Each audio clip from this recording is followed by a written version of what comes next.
नमस्कार सर. नमस्कार. मी हार्मोनियमवर स्पीड वाढवण्यासाठी एका अलंकाराची प्रॅक्टिस करतोय. हां हां ही पद्धती बरोबर आहे का, मला तुम्ही सांगावं. हां मला वाजून दाखवा.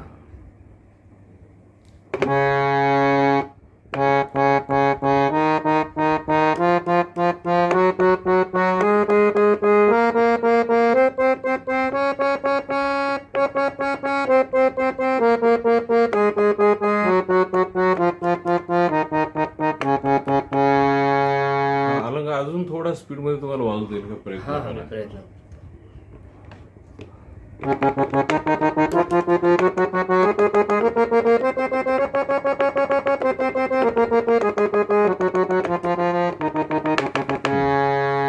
छान वाजवलं सर तुम्ही अलंकार. हा हे वाजवत असताना माझ्या हाताला त्रास झालाय.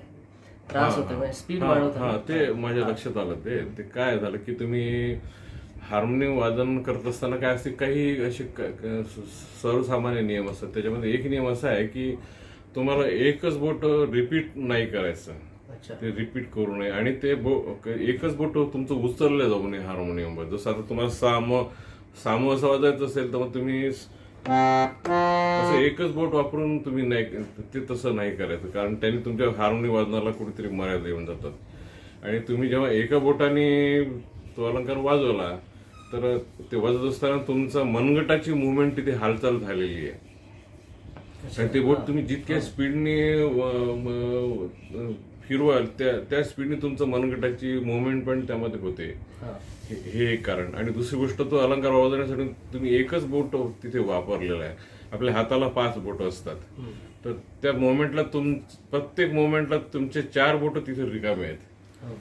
एका बोटालाच तुम्ही काम दिलेलं आहे. जसं एखादी सिस्टीम तुम्हाला चालवायची असेल तर सगळ्या मेंबरला तुम्हाला सारख्या पद्धतीने तुमची कामाची विभागणी करायची असते की नाही, तसंच बोटांच्या बाबतीत हा नियम लागू येतो. तर त्या ठिकाणी काय करायचं असतं की तुम्हाला तो अलंकार अलग अलग बोटांची योजना करून तो वाजवायचा असतो. आता हा जो अलंकार तुम्ही वाजवला याला स्थायी वर्णाचा अलंकार म्हणतात. स्थायी वर्ण. हा म्हणजे आपली जे अलग अलग स्थायी वर्ण की सा सा सा सा रे रे रे रे, सा सा सा सा सा रे रे रे रे रे, किती वेळा तुम्ही ते रिपीट करू शकता. तर हे स्थायी वर्ण जे असतात हे शास्त्रीय संगीतामध्ये अतिशय महत्वाचे वर्ण आहेत, ज्याच्याकडे विद्यार्थी अनेकदा दुर्लक्ष करतात. गायनामध्ये तर हा अतिशय महत्वाचा अलंकार आहे की तुम्हाला त्या गळ्यातून ते कंपन तितक्या प्रमाणात काढता आले पाहिजेत. कमी ड्युरेशन मध्ये जास्त कंपन काढणं ही प्रक्रिया तुम्हाला रियाजाने साध्य होते.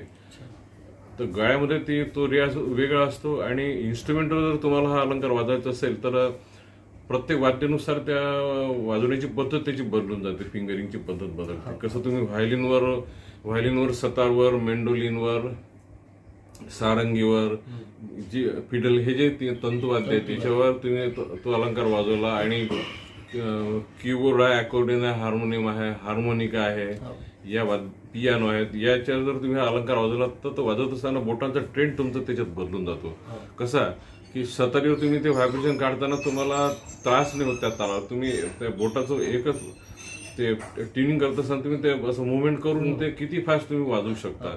व्हायलिनवर किंवा सारंगीवर तुम्हाला ते वाजवायचं असेल तर तुम्हाला बोचा जो जे मुवमेंट आहे तो मागे पुढे ते तुम्ही फास्ट करून तो वर्ण त्याच्यात तुम्ही काढू शकता.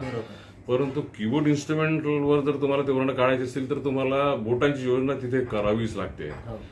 ती केल्याशिवाय तुम्ही तो अलंकार नीट वाजवू शकत नाही. कारण तिथे तुम्ही बोट रिपीट करताय ही प्रक्रिया तिथे यायला नको. तर त्या हिशोबाने मी बोटांचे क्रम शास्त्रानुसार जे म्हणजे मला अवगत झालेलं आहे गुरुजींकडून ते मी तुम्हाला सांगेन. नक्की.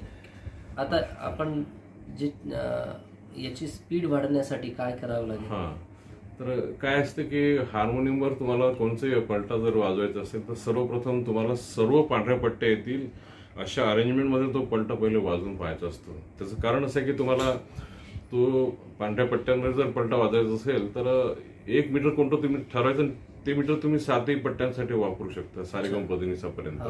ही एक त्याच्यामध्ये मुभा आपल्याला मिळत असते. आणि मग असे अनेक मीटर तुम्ही पांढऱ्या पट्ट्यांवर अवगत केले तर त्यापैकीच काही मीटर तुम्ही काळ्या पट्ट्यांसाठी सुद्धा वापरू शकता. अशी याच्यामध्ये बोटांची योजना आहे. तर सगळ्यात पहिली जी योजना आहे ती 4 बोटांची योजना आहे. तर ह्या तुमचे बोट आहेत, अंगठा अंगठा, तर्जनी, मध्यमा, अनामिका आणि करंगळी. त्याच्यामध्ये मॅक्झिमम जे कॉन्ट्रीब्युशन असतं ह्या पहिल्या 4 फिंगर्सचं असतं. त्यामध्ये अंगठा हा एनर्जेटिक फिंगर मानलेला आहे, तो तुमचा कॅप्टन आहे. तर या अंगठ्यावर संपूर्ण तुमच्या वादनाची भिस्त असते, हे फक्त लक्षात ठेवायचं. तर आता आपण 4 बोटांचा वापर करून हा अलंकार वाजूया. तर हा अलंकार मी पहिले तुम्हाला नुसत्या पांढऱ्या पट्ट्यामध्ये जर वाजत असेल तर शुद्ध स्वर सप्तक तुम्हाला पांढरी एक मध्ये मिळतं. त्या शुद्ध स्वर सप्तकामध्ये मी हा अलंकार तुम्हाला 4 बोटांनी वाजून दाखवतो. बघा.